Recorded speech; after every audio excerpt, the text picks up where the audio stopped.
શું કઈ રાજકીય પાર્ટીને લઈને તૈયારીઓ, કેટલી કામગીરી થઈ, કયા કયા જિલ્લાઓનો અત્યાર સુધી પ્રવાસ ખેડ્યો, લોકોએ શું કીધું?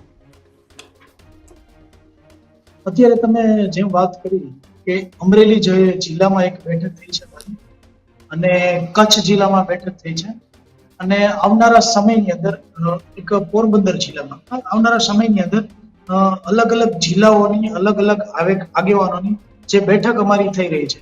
બેઠક પૂર્ણ થયા બાદ ડિસિઝન ટૂંકમાં લેવામાં આવે છે કે જે અમારા મુદ્દાઓ સરકાર નથી સ્વીકારતા, અમારી કોળી ઠાકોર નિગમની જે ગ્રાન્ટ છે એ 5,000 ની માંગણી છે અમારી, પણ ઓછામાં ઓછી 2,000 કરોડની ગ્રાન્ટ મળવી જોઈએ. જો એ નહીં સ્વીકારવામાં આવે અને કોળી ઠાકોર સમાજને ચેરમેન, જે અત્યારે બિનવારસી આમ જોઈએ તો નિગમ પડ્યું છે એમાં કોઈ ચેરમેન છે નહીં, અમારા વિદ્યાર્થીઓ એમને રજડે છે, તો એમાં એક ચેરમેન મૂકવામાં આવે અને જાતિ પ્રમાણે એવી જ રીતે અમારું કોળી ઠાકોર સમાજનું અલગ અનામત મળે એની માંગણી છે.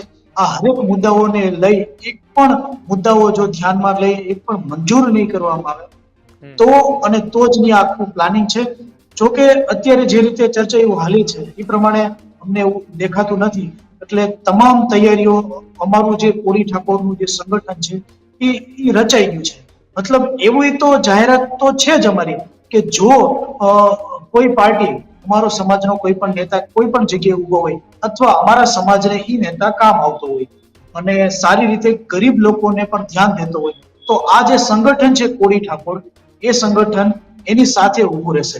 પછી ભાજપ હોય તોય ભલે, કોંગ્રેસ હોય તોય ભલે અને આમ આદમી હોય તોય ભલે, આવી અત્યારે તૈયારી ચાલે છે.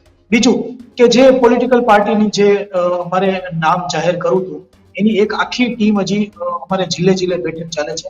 આવનારા 3 તારીખે કે 4 તારીખે આવતા રવિવારે અમારે અમરેલીના બગસરા તાલુકામાં 300 આગેવાનો સાથે બેઠક છે. એ બેઠકમાં મહાસંમેલન અમે અમરેલીમાં કરીશું. એવી રીતે જિલ્લે જિલ્લે અમારું મહાસંમેલનની પ્લાનિંગ હાલે છે. એ તમામ જિલ્લામાં એક અમે મહાસંમેલન ગોઠવી પછી ગુજરાતનું એક સેન્ટર પકડશું કે જ્યાં તમામ કોળી ઠાકોર ભેગા થાય અને 11 લાખથી પણ વધારે લોકો ત્યાં ભેગા થાય ત્યારે મોટામાં મોટું નિર્ણય લેશું. મિત્રો, આવા જ વિડીયો અને શોર્ટ્સ જોવા માટે આજે જ અમારી ન્યૂઝ રૂમ યુટ્યુબ ચેનલને સબસ્ક્રાઇબ કરો.